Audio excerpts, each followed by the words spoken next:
Hi there, in this video I will show you how to adjust camera speaker volume on your Eufy Indoor Camera E220. Let's get started. For this, open Eufy Security application first and then go to the settings by tapping these three dots and opening settings.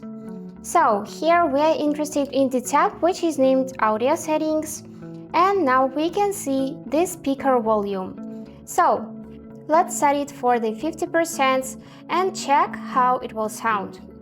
I'm gonna return back to the camera settings, then tap on the play button. And here, to test it, we just need to hold this speak button.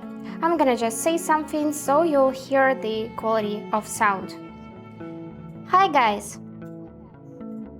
So you can hear that this sound is really quiet, so let's set it for 100%. I'm just gonna drag the slider right, and now let's test it with 100%. Hi guys! And this is much better.